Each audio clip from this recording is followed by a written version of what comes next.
And is there a God? And what is the meaning of all of this? And where are we going? And how did we get here? And what is happening, basically?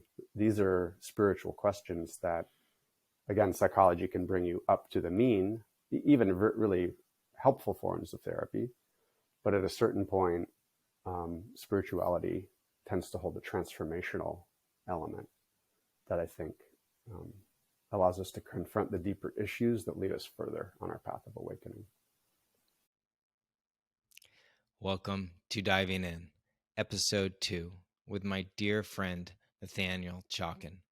Nathanael is a black belt in Brazilian Jiu-Jitsu, aikido, and an instructor of mindfulness meditation. He is an executive leadership development coach and works with transformational plant medicine.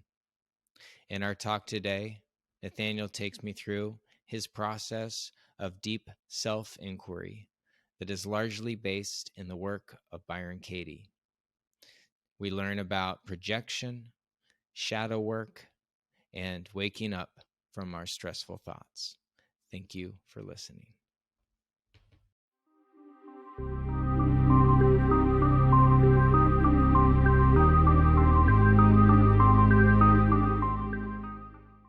I'm a transformational coach. I'm a spiritual healer and a mystic, and also a medicine man, someone who's offering psychedelic medicine, plant medicine to people. And a big part of that has to do with emphasizing the integration of mystical experience. So I think a lot of people like to have spiritual experiences, but how do you integrate those experiences into the process of actual spiritual awakening?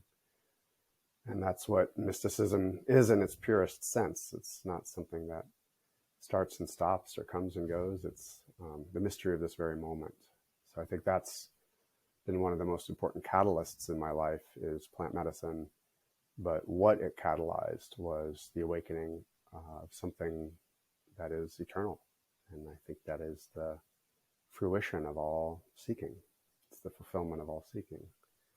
And that's very much where we were born and raised into in transcendental meditation in Fairfield, Iowa, where we had consciousness-based education and everything was structured around the development of consciousness through the practice of transcendental meditation and development of higher states of consciousness, spiritual enlightenment, and all of the life principles, the core values that helped us live that out in everyday life. It's not unlike the work I've done with leaders and teams and organizations for many, many years now. How do you build a conscious culture? Well, I think we'll be getting into this a little bit today, but you don't have a conscious culture without a conscious leader. And the greatest obstacle to conscious leadership is your own unconscious leadership, because you can't say who hired all of these idiots as a leader. So much of what we were raised with spiritually, for me, integrates very specifically with psychological development, understanding the unconscious, Jung called the shadow, and all the psychodynamics that we experience in relationship to other people that maybe don't come up on the meditation cushion. So that's part of the path of development, but very grateful for the foundation that we had spiritually. We both are familiar with the integral framework. And the first part of our life, with transcendental meditation, which is an Eastern philosophy from India, and that is a tradition of what Integral calls waking up. So state experiences of enlightenment, right? And as you said, right, that is only one of the four main, we'll say, lines of personal development or potentialities of the self. And another one of those is, which you brought up, was cleaning up. And that's in the shadow work, I understand, and the Jungian. And then there's also growing up and showing up. And as I understand it, you don't exclude any of those. Those are all part of what you do for groups and for individuals. Can you say a little bit of how you came to those other three and how they're showing up in what you do? Mm-hmm. Yeah, I think for the layman, it's really easy to think of what you're calling the waking up experience as spiritual practice. So people meditate, they cultivate mindfulness, they're more conscious, ideally in daily life, not just while they're sitting in meditation. But that's the rub, isn't it? Is you can be sitting in your favorite Lululemon pants at the top of the mountain with the birds chirping on retreat. And isn't it amazing to be so conscious and be having such a nice experience? And then you go back down from the monastery into the marketplace and you lose a client, or you have to deal with your kids being upset, or your wife's upset with you, or your husband's upset with you, and you get emotionally triggered. And the thing about emotional triggers is they don't necessarily show up on the meditation cushion. They show up in relationship. So this is, of course, the whole realm of psychology versus spirituality. And the integral approach, if it's anything, is very much a psycho-spiritual approach to human development. If you look at a lot of the data on what actually works in psychology or psychiatry specifically, we have a very kind of backwards or broken model where we assess for illness and then we treat things with drugs, which really just mask symptoms. So we're kind of, in the words of Pink Floyd, becoming comfortably numb. Like that's what we aspire to, is just the mean. So spirituality is so important because it does have to do with transformations in consciousness, state experiences that, if integrated, again, properly into psychological development, can actually facilitate the process of human evolution or growth. And so a lot of positive psychology studies, the happiest people or high-performing people. What is it that they're doing well? What is their mindset? What are their practices? So psychology has evolved as part of the human potential movement started out at Esalen, actually, in the 70s and 80s. So there's ways in which psychology and spirituality have been integrated, but you see too often people using spirituality to bypass the things that matter most, the human issues, the things that are unhealed, the traumas from the past. And that's really what people end up projecting and living out unconsciously in their life, as we've discussed in other interviews, where people get on the wheel of karma and they keep repeating the same patterns. And that's the kind of hell that we live on earth, which is really just unconsciousness. So, growing up, we had transcendental meditation, which tends to emphasize just transcending. So you just wake up, as you put it, and then you're enlightened and you don't really have to deal with nothing bothers you anymore. And you never would have had to have gone back into the darkness to confront or feel anything painful or uncomfortable. And of course, that can be profoundly dehumanizing. And I would like to think that there's an important and powerful relationship between the cultivation of presence or mindfulness or spiritual states of consciousness, and how it's that presence itself that can hold the space for the wounded parts of us that are in shadow to heal. That's the thing ultimately, from a spiritual perspective, is there's something eternal that starts waking up, that starts healing. And it heals not just incidentally, like what happens to us in life. The ups and downs do seem to cause our pain or pleasure. But then there reaches a point where, what if it isn't just the things that happen to us?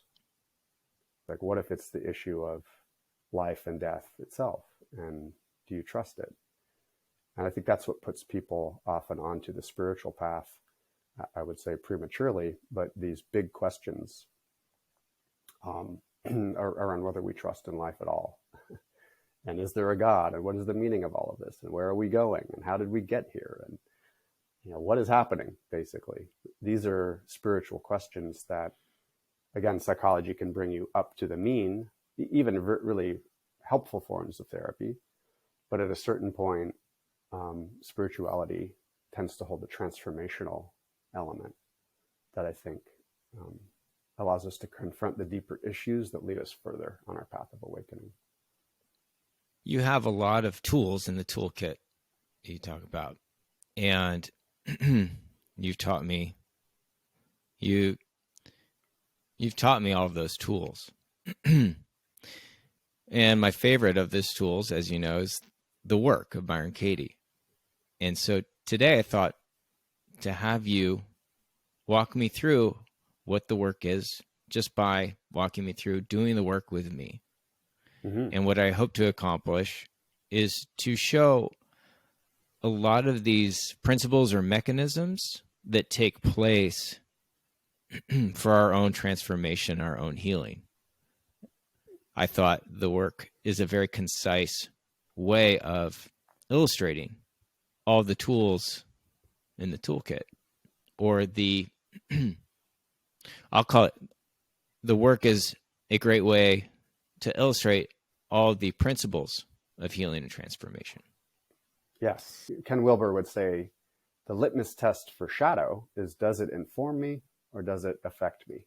So if you feel emotionally triggered, that means that's the temple bell and time to do the work. So that's how I can explore or self-inquire into, why is this thing bothering me? Why does it trigger me? And what's really going on? Really, these are just two sides of the same coin. There's an inquiry process that leads to new insight, and then there's an action that follows the inquiry, even just within the inquiry toolkit, like doing the work. You know, coaching is goal-oriented. It's to move forward, we'll say, to be greater, and that's all well and good. And on the way, we do what you call, look at the game footage. How did I play that game after I got that coaching? We see what worked and what didn't work. And along the way, one of those things that isn't working is when we notice a breakdown. You know, say, I said I was going to do X, Y, Z. I felt very committed to it. I was pretty hyped up about it. And then 2 weeks later, when it comes to checking in with my coach, I noticed I didn't do them. That's the reflection bit. That's where one of the places where the work can come in as far as an effective way for coaching. So we go back and we see, well, what didn't work, and why did I behave that way in the first place? And usually it's a story that I have, and we'll get into what stories are. So I hear it really helps pave the way for progress, for our own growth. And also the work can be used just to be more at peace with life. I think that's a very simple way of illustrating the difference. Coaching is about behavioral change. 80% of behavioral change efforts tend to fail. Why is that? Because if you go upstream, you have limiting beliefs, stories, as you were calling them, things that might not be true, that feel stressful, that stop us from moving forward. So thinking about thinking. Coaching is like thinking about behavior. It's reflection. And then it's committed action, choosing new actions. But if what's really going on is you're kind of playing offense and defense inside of your own mind, and every time you try to run forward, you're tackling yourself. And there's kind of an internal tension that you need to work with that has to do with thinking about your thinking.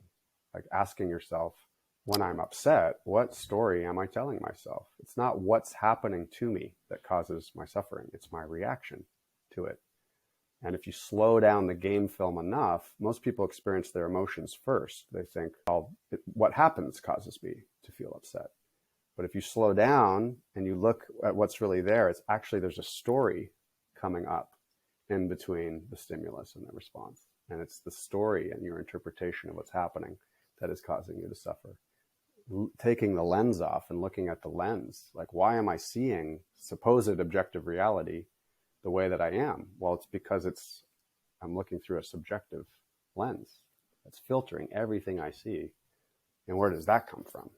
And that's where the work starts to go as well. That's one of the many reasons I love the work so much. I really don't need a guide. The philosophy of the work tells me that my guide is the things that cause me pain, the things that I suffer from. So hopefully we'll illustrate that. And like, what a setup. Yes. That the very things that happen to us are perfectly designed for us to know ourselves. Because as we'll see, the scratch is not on the screen. and the scratches on the lens, but it's projected onto the screen. And that kind of sums up the work, I think. And shadow work. It sums up shadow work too. Yeah, what's clear is to me from what you're saying is this is Jungian. It is making the unconscious conscious. So we go back and look, and how is my thinking affecting my behavior? Using your analogy of that there's a smudge on the lens, that smudge goes everywhere. And so when I'm doing the work, I don't even need to pick a monumental or pivotal moment or situation in my life. It can be anything. So the work begins, as you said, from the point where you're triggered. And the work is meditation, which we know by itself means getting still and dropping in and breathing, having a sense of presence. And then the work is meditation means it's also contemplation, meditating on the moment in time where you felt triggered. And your listeners can do this as well. Like, think of a stressful situation, a recurring stressful situation, or a recent situation, whatever's clear. It's reliably stressful, as Katie would say. And then see if you can identify, okay, what's the situation? If I'm upset or worried or angry or frustrated, who am I angry, frustrated, upset with? And then time and location. Like you were saying, the game film. Where would you hit pause on the game film where you felt the trigger? And you can illustrate that. If you have an example, what's the brief situation, like the description of a setting of a play? Who were the players and what happened? And then literally, what time of day was it? And where were you? When were you standing, sitting? And then what was the thing that triggered you? What did you see? What did they say or do? And before I go in, why pick one situation when my life is full of stressful moments? I mean, it seems like it's a drop in the ocean. If you just say that something bothers you in general, there's two problems with that. Number one, it's easier for the ego to get pinned down. And the reason that is because you're not actually reflecting on a real situation where you can get real data. If you can't get real data, you won't have the data points that counteract the story that you're believing. And so you stay stuck. And of course, parts of the ego like to stay stuck, because actually ego isn't bad. It's just a misunderstanding. It's there to protect you. One part of you is there to protect another part of you. So the ego is just a defense mechanism. And so it will slip around if you're not actually reflecting on something real. All you're left with is your imagination, and it's easy to slip and slide when you're imagining an infinite number of possibilities. Okay, so I have my situation. So fire away. What happened? Yeah, I live in this little cabin with my partner, Sammy. We just got a wood stove.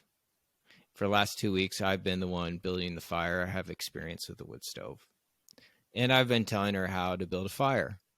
And yesterday morning, just getting out of bed, I walked out of the bedroom, and the place is filled with smoke. Mm. And I look at what she's done, and she didn't build a fire like I told her to. The moment where I'm really pissed off is I'm sitting there, I'm trying to do my morning transcendental meditation, and my eyes are stinging, and she's off at the gym. So I'm just sitting in the smoke, and I can't meditate. Gotcha. So I'm picturing it now in my mind's eye, having recently been to your place. So you're sitting where? On the couch, right next to the wood stove. Right next to the fire. Okay. And what was the exact thing that triggered you? What was the moment? Your eyes stinging? Was that it? My eyes stinging, and I couldn't do what I wanted to do. I had plans for myself that morning. Gotcha. So for everybody listening, you can see this movie in your mind's eye. And if you can see that movie and you're sitting there on the couch with Gabe and your eyes are stinging and there's the fire, then you can do the work. And we're going to well, Gabe has already filled out a worksheet, but capturing your thoughts in a judge your neighbor worksheet when it's about a neighbor, or in other words, another person, you would fill it out only in that moment, right in the moment you're triggered. So it's a narrow and deep on the emotion that was triggered right in that situation. So do you want to read number 1 through 6 and pause as you want to comment or question into each one? So in that moment, when my eyes are burning, I'm irritated with Sammy because she left me to fix her mess. And she didn't listen to me. So just there, just for our Yeah. audience here, it's that I am irritated. So Gabe meditated on the moment, and the next question was, what was the emotion? And that's entering into the dark wood. The emotion is the unconscious. And again, we normally feel the emotions, we don't know why. So the worksheet is kind of thinking your feelings, like what thoughts actually were underlying why I felt the way I did, which is what the worksheet just captured. And then what's number 2, and so on. Yeah, number 2 is what I want.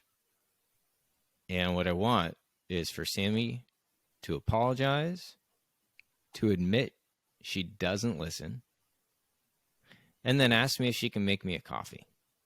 So that would be nice. So one more comment on this. In Robert Keegan's language, number 1 is the complaint. It's what we don't want. And then number 2 is complaint to commitment. It's what we do want.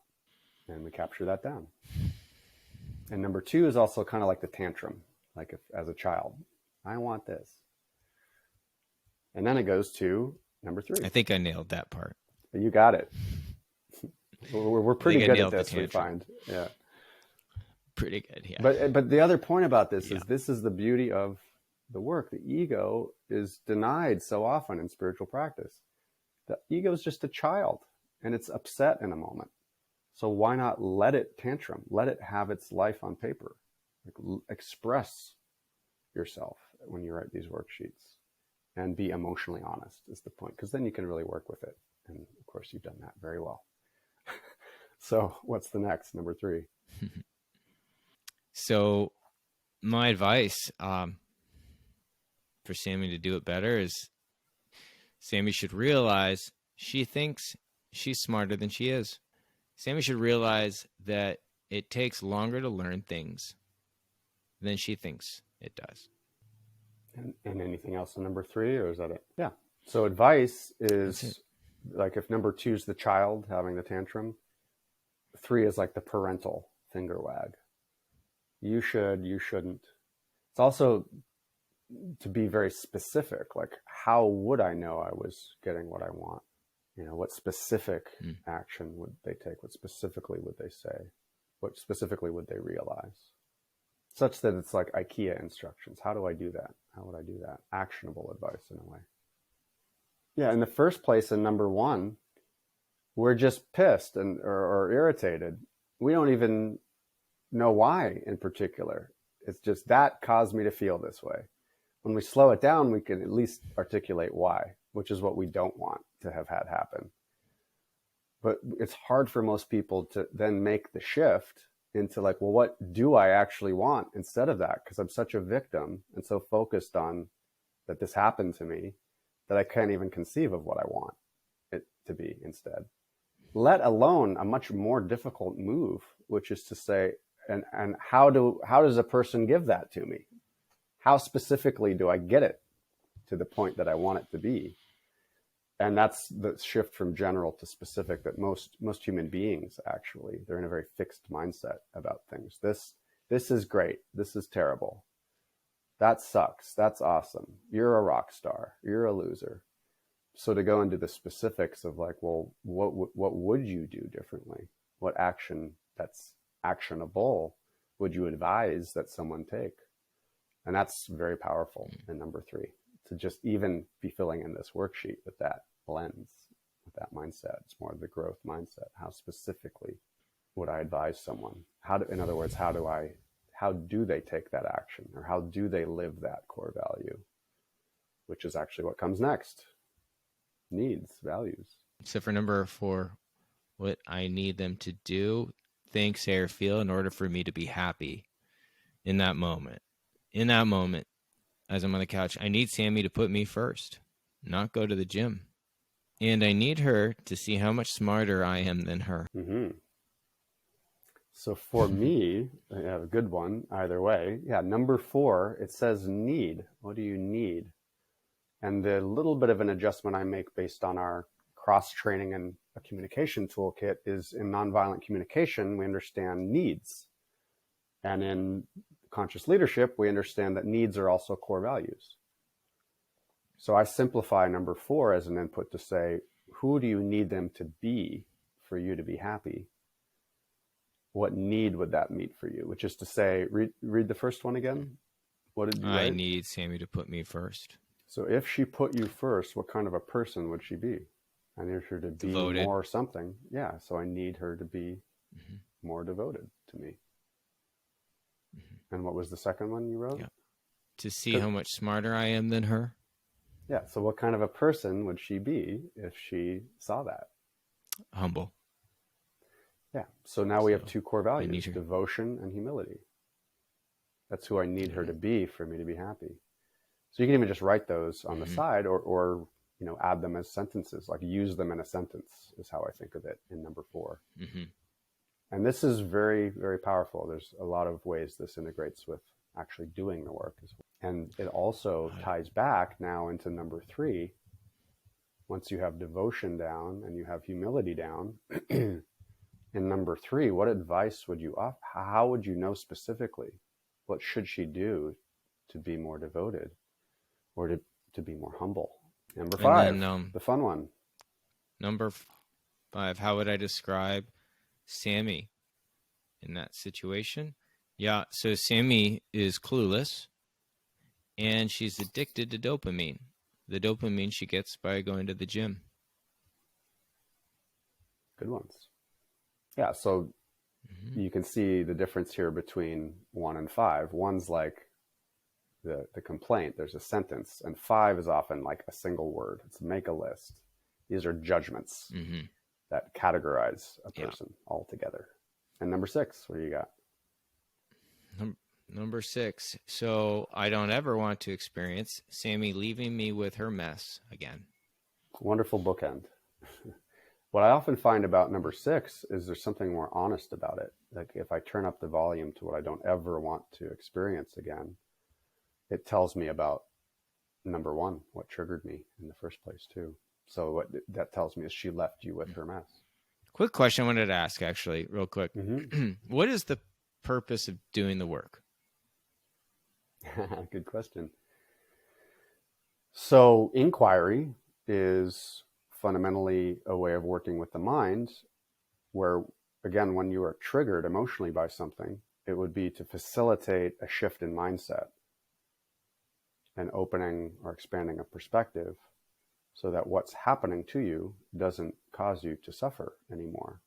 So it's a way of working with the stories that we tell ourselves and the judgments, the stressful thoughts and judgments that we project onto other people, so that, as you said, and Carl Jung said, we can start to make the unconscious conscious, so that we can start to work with the stories to end the suffering in our lives, which is simultaneously a process of chiseling ourselves or being the change, as Gandhi might say. So it's a process of self-transformation and personal growth. But the other thing that happens when you look in the mirror is you see where the gap between your own walk and talk is. You see what's off in you or what's unconscious in you. That allows you to walk the talk, to, like you said, what do I need them to be for me to be happy? Well, what if I could be what I needed you to be for me to be happy? Who would I be? And that's what we call leadership. So there's a kind of integrity or congruence or leadership presence that we start to cultivate. It's not just to end the suffering. It's to actually self-actualize. How do I become what I needed you to be for me to be happy? So I can be the creator in my own life and start to author my own story as opposed to being the victim. of what happens to me. So it's the end of suffering, and it's the end of the wheel of karma, the unconscious repetitive patterns in our lives that really are a projection of something unhealed in the past. And that's where the work can be most powerful in a way, is when you do time travel into the past and change those early stories. Then the course of history changes. It's radically transformational. Something that I see a lot of people wrestle with, something that I did wrestle with and I'll take ownership. So when I hear I'll go back into the past and change it, I'm like, what? You're saying what happened didn't happen? Excuse me.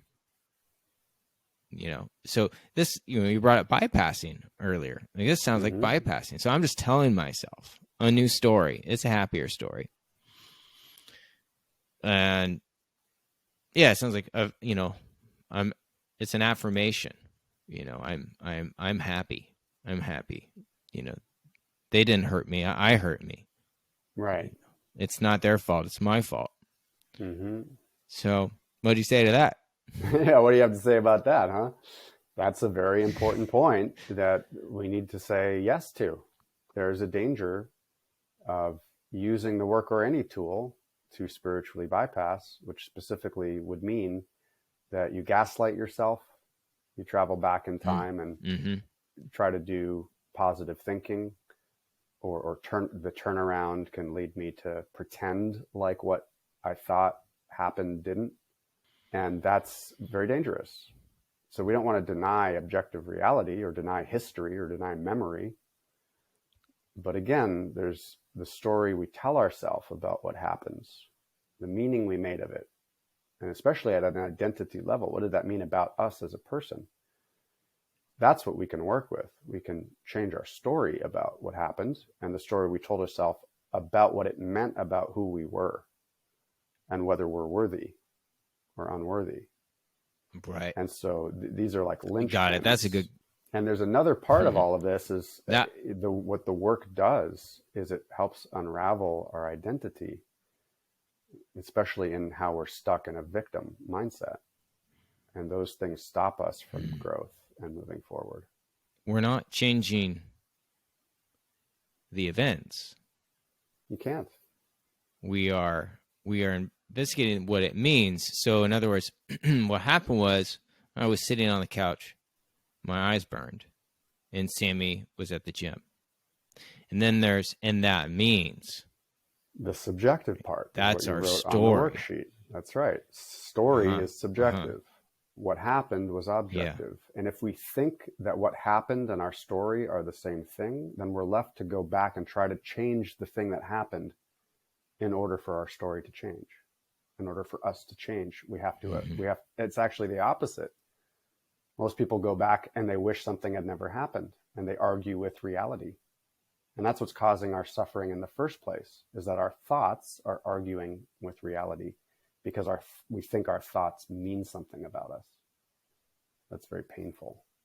And if you can work with the story instead of what happened, then you no longer have to change what happened to you for you to be okay. And in fact, they become the very thing that led you to where you are. They become part of your curriculum for waking up. And you wouldn't wish them on your worst enemy, but isn't that what's happening here in life? Yeah. You can wrestle with that if you want to, but what does Katie say? I call God reality because it rules. And when you argue with reality, you lose, but only 100% of the time. So it's like, how's that working out for you? So it's you, like you said earlier. Isn't that amazing? It doesn't depend on some high priest for you to wake up. It's like you get to self-inquire and become the seat of your own self-authority, your own personal sovereignty, your capacity to ask yourself and know what is true. And the truth will set you free. But first it will piss you off. It's that kind of waking up to what's within you that when you become aware of it, it's painful. But like, why do all of this? Because to deny it, it just keeps living in circles over. You keep, getting stuck in the same labyrinth, to use that metaphor. So it's kind of like, if you don't shine light into the darkness, it's like, how can you change what you're not aware of? And then you keep suffering it. Like the Jungian quote, until you make the unconscious conscious, it will determine your life, and you will call it fate. It's happening to you. So do you like suffering? That one's a real bitch, isn't it? Yeah. Like you like suffering? Like Yeah. the ego, would rather be in a familiar pattern than take the risk of changing oftentimes. Yeah. How can you change what you deny? You can't. Same thing in the feedback world. Feedback can be painful, but it's the meaning you make of it instead of just moving forward and making a change. It's like getting stuck in the shame of what you think it means, as opposed to just owning it and taking responsibility and choosing your next action. So that's a big part of what the work is it's a big mirror. So I can know myself and end my suffering. Let's dive into number 1. Let's do it. So here's the frame I would offer is invite you to meditate on that moment in time. Some clients like to close their eyes and find it and then open their eyes again. I think we're all with you. You're on the couch. Your eyes are stinging. And you felt irritated. Mm-hmm. Yeah. So what's on your the number couch. 1 again? It's still dark out. Yeah. So my number 1 is I'm irritated with Sammy because she left me to fix her mess. She left you. I also wrote, she didn't listen to me. She didn't listen to you. Which of those feels stronger to you? She didn't listen to me. I wouldn't be there in the first place. There would be no mess had she listened. Okay. So now the work is contemplation. I'm going to ask you, is it true? And your mind is going to want to go into explanation, justification, defense. And the simple answer to number 1 and number 2 in the work is a yes or a no, which means meditate on if it feels true for you. And if at the end of contemplating, if it's true, to just speak what feels true to you. Make sense? Of course, I know it does to you, but does that make sense to everyone? I think so. And why would I say that? I think so. Because I want you to be able to feel what's true for you. So the emotionally honest answer is the right answer. And because you are inquiring to see if you still believe the thought. And if it still feels true for you, then a part of you still believes it. And that's okay. So when I ask myself, is it true? It's like, do I still believe it? Is it still causing me to suffer? And I don't want to give a fake answer to that, because that would be another form of spiritual bypassing, pretending like something doesn't bother me. It's your truth. Yeah. Okay. So she didn't listen. So she didn't listen to you, Gabe. Is it true? Yep. Yeah. So for Gabe, it still feels true. Good. Number 2, can you absolutely know that it's true that she didn't listen to you? Sitting there in that moment. I can't absolutely know. And what's the difference between... Well, so the one word is... What's the difference between... Right. No. I can't absolutely know that. And just to pick on you for a minute... Why? With clients, it's like, can you absolutely know it's true? What's the one word? No. So what Gabe is learning, and anyone who sits in the work, is that's my truth. It's a no. And I don't need to justify it to you or anyone else. That's what's inside of me. That's my truth.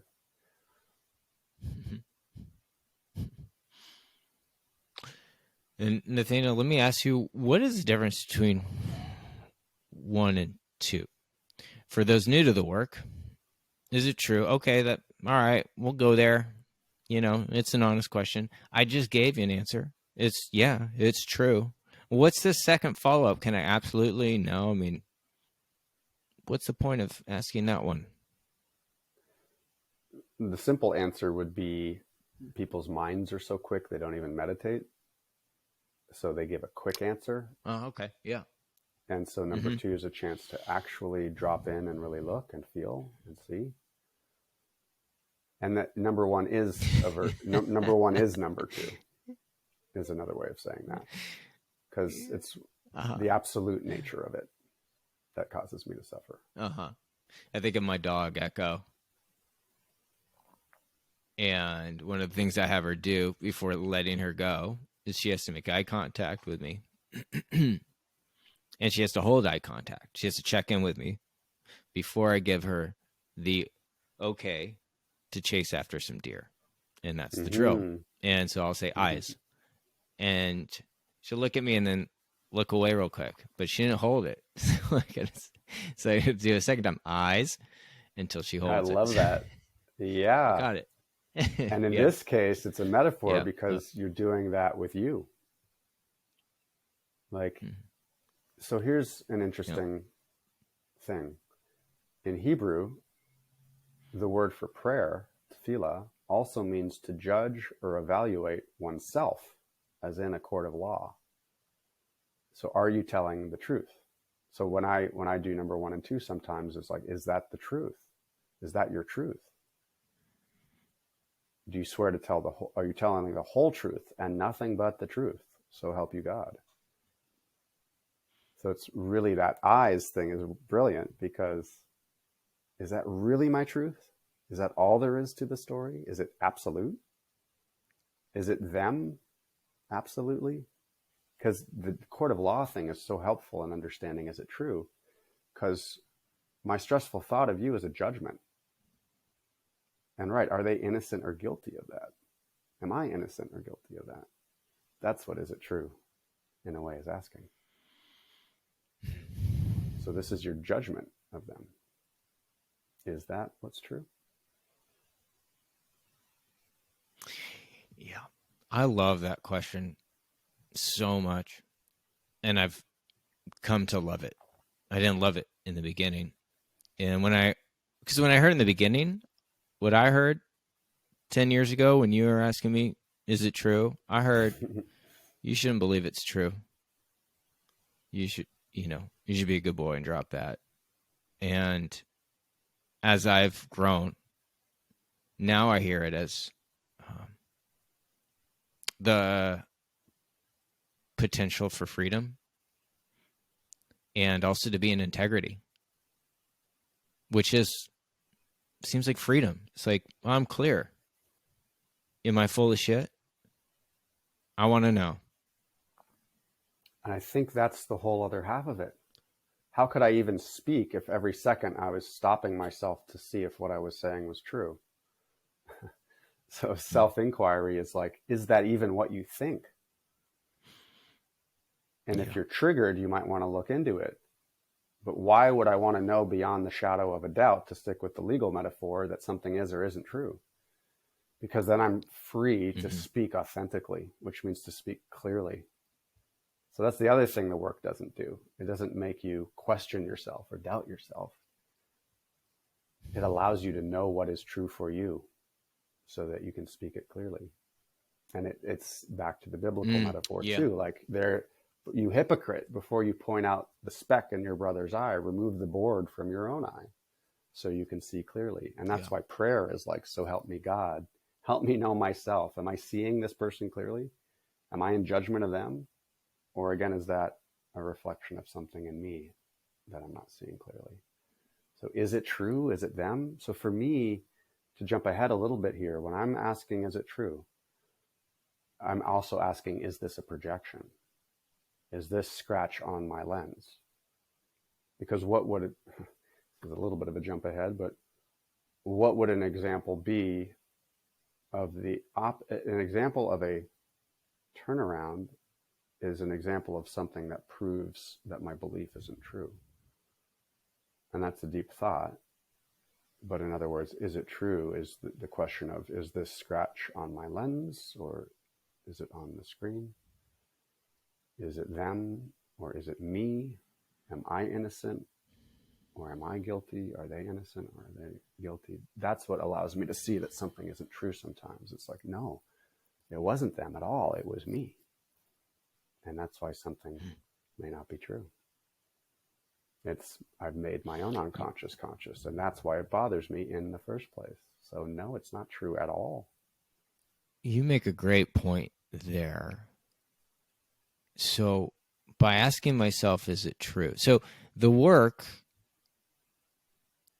falls under the not this, not that approach to waking up or to truth, right? The way we find truth is, well, it's not this, it's not that. It's a what I call a deconstructive approach.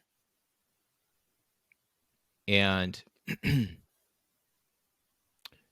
I don't really like the idea of just deconstructing myself. However, I do like the idea of removing what's not true.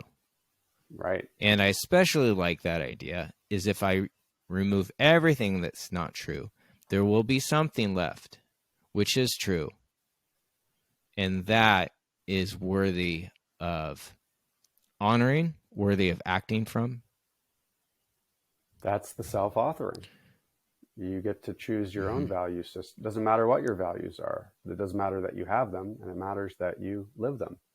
And it's the places that people are not even living in alignment with their own value system. Like that's just one place to begin. Of course, that's going to create a stressful story, a stressful life. So can I even live my own values before I criticize yours? Reconstruction, maybe. It's an interesting irony in play because when we start to identify things that aren't true, that path can lead to nihilism, right? It can lead to the conclusion that nothing is true when I look. But actually what you're saying is the opposite. When we identify all the things we're living for that aren't true, when we're living our life according to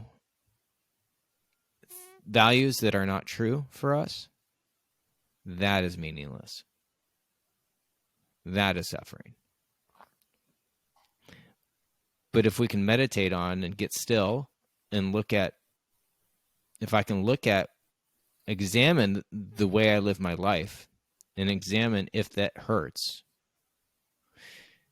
and identify what hurts, and then look into if what I'm valuing or believing is valid or not, then I'll be left with only what is valid. Yeah, and yes, it's for me, right? This is all. Yeah. So a meaningful life is one that's in integrity with myself. Whole. Integrity has to do with wholeness, with closing the gap between your own walk and your own talk. And that's healing. Holos, becoming whole, holy. Holy meaning human. Fully integrated. And I think what you're describing as a via negativa or deconstructive, not this, not that, in a way, as you said, we're only questioning the parts of our story that feel stressful. And when we look not just into are our stressful thoughts even true? It's like, why do they bother us? Because again, the turnarounds reveal, as we'll get to, that there's something out of an alignment inside of me that I'm projecting onto you, and that's why it hurts. Because the only way I experience my own unconscious, my own gap, is through projecting it onto you. They don't call it the unconscious for nothing. So it can lead to nihilism if I don't shine the light on what's broken in me that needs healing or amending. And it takes action and courage to make those changes, let alone just to acknowledge them. So what ends up being true is I was out of alignment with something that I valued, that mattered to me. And can I live into that? That often requires, as we said, the end of the world as I know it. Wait a minute, I'm not the victim of my mommy and daddy anymore and what happened to me. I have to show up and be what they couldn't be for me. That's a hero's journey. That's a hero's journey. It's death and rebirth. So the other way of putting it is, in the Platonic sense, it's a via positiva. You argue both sides, and you sit in the third person moderator seat to evaluate what's really true. The point of debating was never to win your side. It's to argue both sides so you can see the strengths and weaknesses of each and find what's true. So in a way, that's what the work is doing too, because we're just going deeply into the side that we're identified with and that we believe very strongly. And then we argue the other side when we do the turnarounds, and we come back to a place of balance and being able to be more objective about what actually is true. Excellent. You've done a great job covering 1 and 2. Question 3. So 3 and 4 kind of go together as well. So maybe we can lump those together. But the first question is, how do you react? What emotions do you feel when you believe the thought, she didn't listen to me? Right in that moment. All right. So when I'm sitting there, I got my eyes closed. I open my eyes, I look around, just get pissed off. So I don't meditate. I lament. And my mind keeps going in circles. Keeps blaming Sammy, which I notice actually it hurts too, to blame Sammy. I keep replaying it in my head that I'm a victim, that she gets to go to the gym. I'm left there stuck. So I'm burdened. I feel like a beast of burden. I tell myself this whole story of this whole house is on me. I have to do everything. And yet I don't ask her to do more. I don't really have a way out of this. And how does that feel? Annoying. And you mentioned being the victim. So you and I know and love the drama triangle as well. Mm-hmm. The victim has a persecutor and then seeks a rescuer. So what mindset are you in? Do you shift to another mindset in relationship to her? And how do you see her? What mindset is she in? Yeah, the first thing comes is I'm a victim. And the second one is I persecute her in my mind. And I think I heard a third one, which is then you don't ask her to do more. So you're a rescuer too. Yeah. Yeah, I rescue her from me, from my own persecution. I hold that back. Feels unkind. I'm not going to do that to her. So I rescue her, which is actually further me persecuting myself because I got to take it. So that's the sign that actually you're in the rescuer mindset. Because if you're persecuting them only in your head, that's sign number 1 that you're rescuing them. And number 2 is what you just said. You're persecuting yourself. The burden goes on to you. Another sign you're rescuing them. There's not accountability or feedback. Yeah. Or boundaries. Yes. And part of me must love it. I must love that drama. I'm going to put myself through it. So. Well, that's one of the sub-questions too, is like, what's the payoff that you get for believing the thought that she didn't listen to you, and that you get for then playing the rescuer? What do you get to avoid? I'm terrified of, I'm avoiding a situation where we're equal, because if we're equal, then she might not value me. She might leave. So the way that I do this, I try to do everything. I try to be one up and do more than she's doing, to be more useful. Very powerful. Wow. So then she'll need to be dependent on you. Yeah. Yeah. I've got something she needs, which might have something to do with me not actually sitting down with her and showing her properly how to make a fire. In the first place. Wow. Yeah. Yeah. Yeah. So whose business is it if she listens to you? Who has control of that? That's her. Yeah. She is. Yeah. And whose business is it if you listen to her or to yourself? Well, that's my business. So segue question 4. Who would you be without the belief that she didn't listen to you, sitting there on the couch? Same exact situation. Well, the first thing I notice is the whole situation is decatastrophized. I'm sitting on a couch. My eyes sting. I'm okay otherwise. And I'm okay. It's just I'm sitting on the couch and my eyes sting, smells like smoke. But I don't see a problem without the story. Certainly there's something that needs to be done. I'm no longer a victim. Yeah, so without the story, I'm actually fulfilled to be taking care of the situation. And who would you be in relationship to Sammy without the need to put yourself in a position of rescuing her because you were worried that if you were equals, she might leave? I wouldn't be scared of asking for her help. How does that feel to know that you can ask for her help? Feel safe. And for people listening, question 4 can be even harder than 1 and 2. Who would I be? What does that mean? Who? Mm-hmm. What would I be? What do you mean? And we sometimes use a lot of C words as the answer to that question, because 3 is stressful and 4 is without the stress. Who or what would you be? Calm, conscious, centered, creative, courageous, compassionate, calm, cool, and collected. So that can be a handhold for people when they're new. Creator, coach, and challenger, actually, which is the antidote to the drama triangle, incidentally. The victim becomes a creator. The persecutor becomes a challenger. The rescuer becomes a coach who asks lots of good questions, because we see other people as creators, as responsible. So that's who you would be too. I think just to have a meta comment on the drama triangle, and you were saying earlier how people can use the work to blame themselves for things, because if it's all my projection, it must be my fault.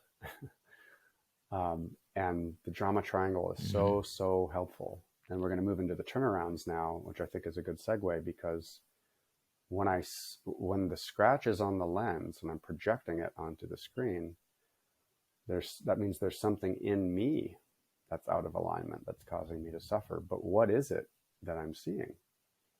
And those can be 2 totally different things.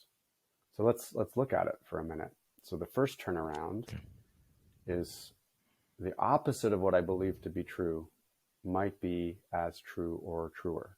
So she didn't listen to you, turned around. She did listen to me. She did listen to you. So now we find genuine examples of why would that be true for you. She did listen to you. She did exactly what I said, which was to start with a fire starter and put kindling on it. And she did that. So that's one example. She did listen to you. What's another example? So if you're anything like me, I have a pretty thick skull, so I need to do at least 3 of these for each turnaround. 3 examples. Why would it be true? She did listen to you. What she did might have worked if the situation was different. I let too much ash build up, and I never told her that might be a factor in getting a fire started. That might hinder the process. She asked me if she could help before she went to the gym, and I said no. So she listened to me. She listened to you there too, which now we understand what the motive for that might have been. So the turnaround to the opposite is so sneaky, exactly right. Why? Because the turnaround to the opposite is kind of like the most objective kind of court of law analysis. When you're sifting through the evidence, is it even factually true? And maybe it isn't. So that's what I mean when I say, is it or isn't it true, is related to this turnaround to the opposite, for example. Look at the data of court of law. How often are we convicting people who are innocent, that they're guilty? Our memories are very unreliable. We don't even remember the same facts in the same way across 2 different people, let alone multiple people. And why is that? Just objectively, we literally don't even remember accurately, let alone the stories or interpretations or biases that then filter the facts. Like you watch 12 Angry Men, that old black and white film, 1957. I And remember. an amazing, amazing story of how people were totally sold that this young man was guilty. He was a minority also, which plays into it. And then they go back through the facts to try to find a reasonable doubt, because that's their job. And that's what we're doing with the work, beyond a shadow of a doubt. And that does segue us to the other two turnarounds, because whether it's a fact or not doesn't explain why it bothers you. What explains why does it bother me? The next two turnarounds. And the next two turnarounds are to self or to other. Or other and then self would be a good way in. So this brings me back to the drama triangle again, and the scratch being on the lens, and it's projected onto the screen. If you believe that she didn't listen to you, why would it bother you that she doesn't? Clearly because you don't listen.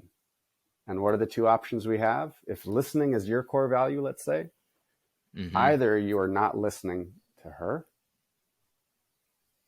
So that's the turnaround to the other. I didn't listen to her. And what mindset in the drama triangle would that make you? So you're doing to her what you thought she was doing to you.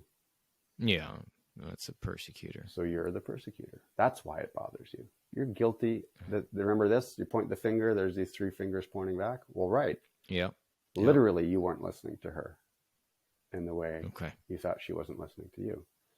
So let's do examples of that first, and then we'll go to the next one. So you didn't listen to her. How could that be true?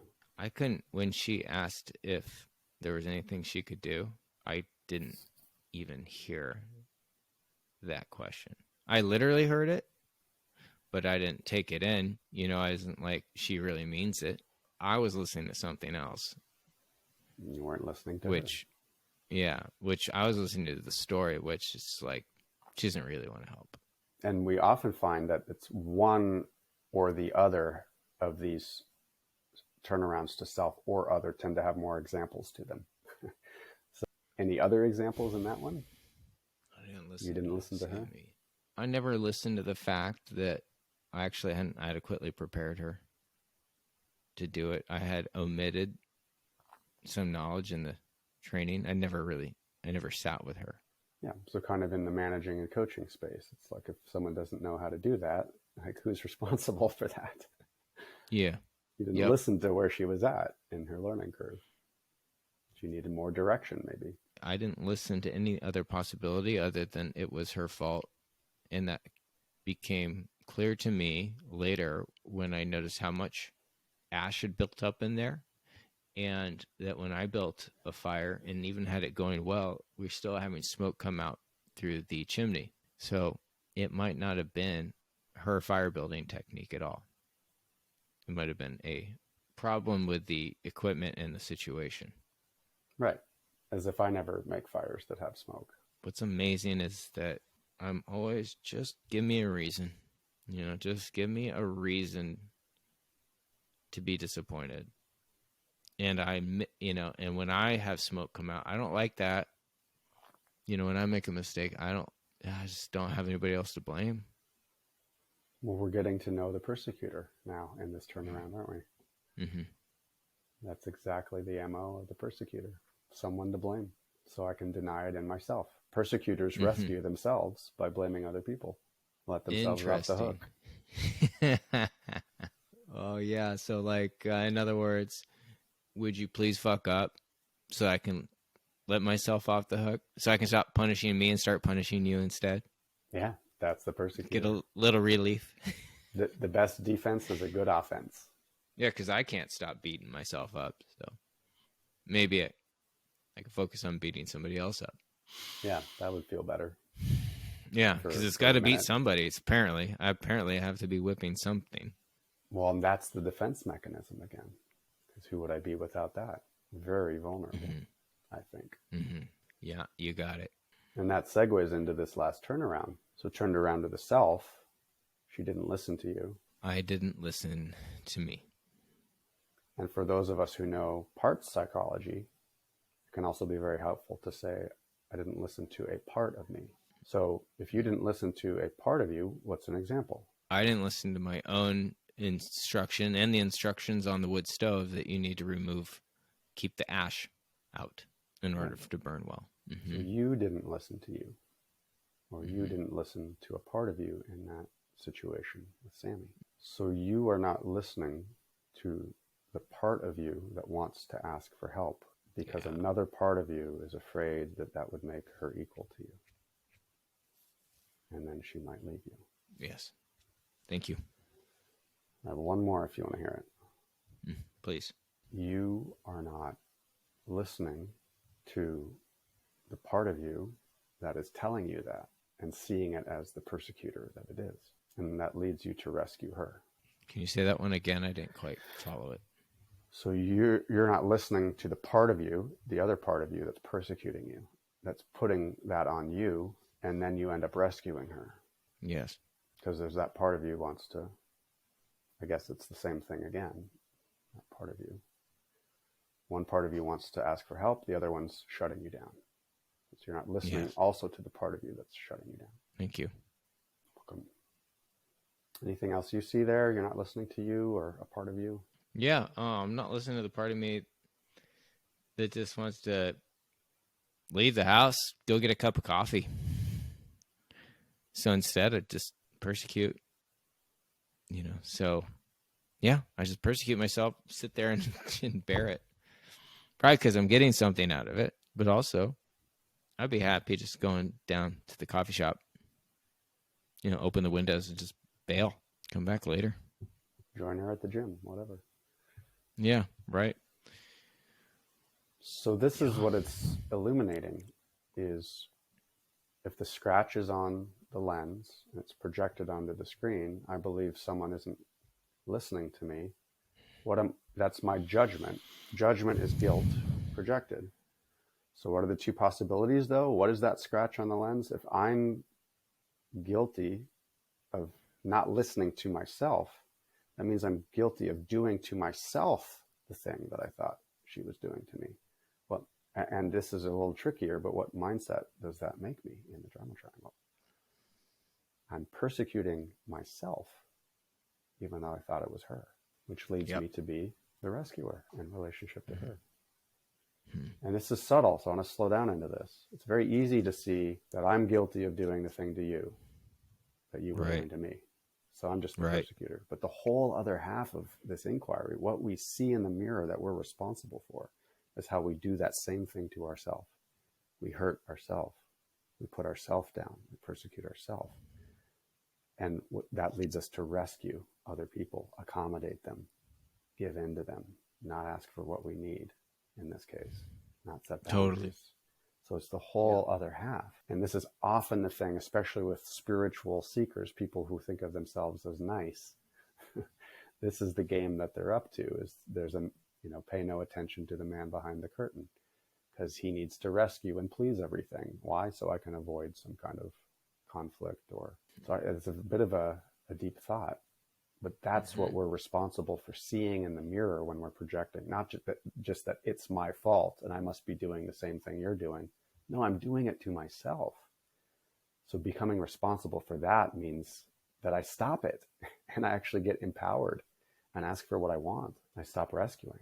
So rescuers persecute themselves. Yeah, I definitely. Yeah, so I can see how, of course, I would think and react this way as long as I'm believing that underlying belief that I'll be left if I'm not of greater value.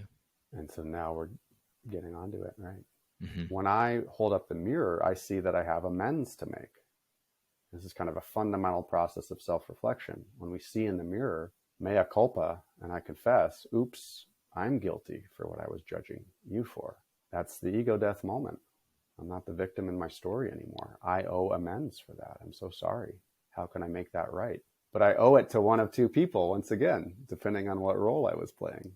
So if I was doing to you what I thought you were doing to me, who do I owe amends to? The other person. But what if I was persecuting myself and rescuing everyone else, over-accommodating everyone else? I owe amends to myself.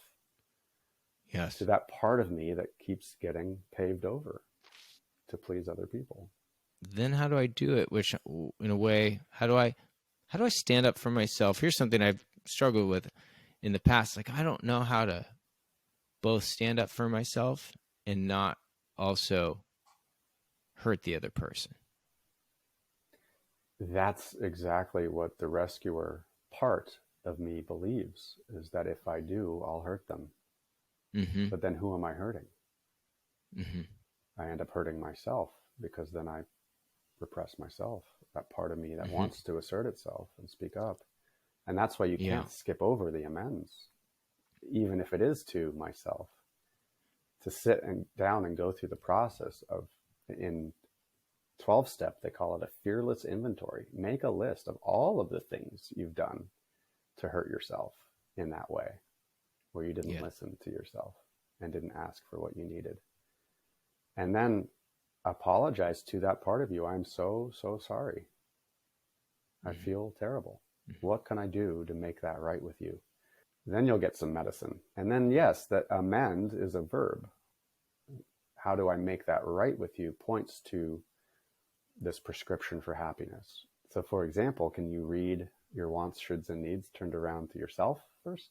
Yeah. So I want me to apologize to me. That's what we were just talking about, wasn't it? Mm-hmm. Sorry for always doing this to you. Yeah. And not, I didn't listen to her when she asked to help. And I really hear that you need help. Yeah, and I want me to admit that I don't listen to me. I don't listen to the fact that I keep beating myself up. And putting it all on you and not asking for help. Yeah. Even when she offers. And I want me to ask me if I can make me a cup of coffee. Or go out for one, like you said. Yeah, So the smoke clears. that's something better. Yeah, my answer to that would be no thanks, but let's go get one at Starbucks. Yeah, that's what you wanted in the first place, was for someone else. Yeah, I would have been happy. That would have been the real easy, non-deep. Just how do I be happy? Well, how about a cup of coffee? Let's go. Let's go. Drop it. Let's go. And then what else is in number 2? Anything else? That's all of them. So 3, I should. Here's the advice. It's like, how do we know that this is good advice? Well, you wrote it for them. It's what you thought they should do. So how do you feel when you walk your own talk? Yeah. Well, this is a good one. So I should realize it takes a while to learn things. Yeah. Like, it takes a while to for me to learn that I keep running over myself. Right. And it takes a while for her to learn things too, if you haven't taught her very well. Right. Yeah. That's fair. Because you're still learning it too. Like sometimes there's still ash up in there. But I like yours. Yes, yours is much deeper. It's like it takes a while to learn what the heck is actually going on here and what's the underlying reason why, the underlying motive for why I'm rescuing 42 years so far. So it takes a while. So, yes, it takes a while to learn things, which is, I can tell myself that. It's a little bit of grace. It's like, hey, don't worry about it. It takes a while to learn things. You don't need to have it figured out. Like Katie said, if I believed that, I'd have to act that way too. And when I look at, that's why part psychology is so important. Katie calls them children. It's not me. It's a part of me. That's what I'm assuming to be me as the subject. It actually becomes an object. It's a part of me. And I can be aware of that and take care of that part of me. And so forgive it, because it doesn't know what it's doing. It's innocent. It's there to protect me. Okay, so the needs turned around. Mm-hmm. I need me to put me first. Isn't that interesting? Mm-hmm. That's a tough one. Ask for what you need. Let the help in. Yeah, that's a tough one. Because then you'd have to be worthy of it. Mm-hmm. Yeah. And what were the other 2 words, the core values we wrote down on the side? Devotion. Mm-hmm. Yeah. Devotion. And humility. So I need me to be humble, devoted to me. Yeah. I need me to be devoted to this part of me that needs my help. Well, that's humbling. So in that moment that your eyes are stinging, or in the moment she says, "Can I help you out, Gabe?" I need me to be devoted to me. But then you'd have to be humble too. Right. That you need the help. Yeah, that's right. Right. That illustrates a great point of, so we think of victims as being, deflated egos, but really it's inflated. Well, the persecutor is inflated, mm-hmm. and the rescuer is deflated. Mm-hmm. I'm not good enough. It's my fault. Persecutor's all over it in the opposite direction. I didn't do anything wrong. It's your fault. It's pretty humbling to let go of being a victim. Yeah, and some parts of us need that humbling. Mm-hmm. And then some parts of us need the empowerment that comes from that humbling too. Okay, so number 5. So I am clueless, but I'm really suffering from about my own terror of being equals. Yeah, the whole unconscious mechanism. And I'm also that clueless was going about on there. Wow. Yeah, how that whole unconscious mechanism is futile. Clueless. I think it's going to work. But I've been suffering for 42 years, so is it working? I don't think so. And I'm a dopamine addict. Yeah. I mean, I get my dopamine from overcoming something. So I need a villain. So I'm addicted to the dopamine of persecuting and being a victim. Mm-hmm. It gives me a game. I get charged up. That's the addiction. It's the addiction to the emotional charge. Yeah. And I get to remain clueless of what's really going on because I put it out there on them. When actually there's something painful underneath the surface and needs that aren't being met. A part of me that needs me. Okay. Mm-hmm. And number 6 is last. I don't ever want Sammy leaving me with her mess again. So this one turns around in a fun way. I'm willing for Sammy. I'm willing for Sammy to leave me with her mess again. Because it could happen. Or there could be smoke again. Yep. So I look forward to Sammy leaving me with her mess again. So now, why would you look forward to that? Well, it's the only way I'm going to find all the stuff that I found today. To find that unconscious mechanism to be aware of it. Yeah. So the only way that I'm going to be able to take ownership for it. And this is the thing, right? What does taking ownership mean? Does it mean going, see, that's your fault. Oh, it must be my fault because I'm bothered by them. No. If it bothers me, it's my opportunity to practice living my turnaround. How in that moment can you be devoted to yourself, actually incidentally devoted to her, which we didn't explore the turnaround to the other. But how do you, in that moment that she's left her mess with you again, humble yourself enough, be in the humility enough that you actually ask for the help and take the risk of finding out what happens if you do. And if you can't, that's okay. It's another worksheet. But that's the task. Right in the moment I'm triggered, can I be and do what I wanted you to be and do? Thank you, buddy. Thank you.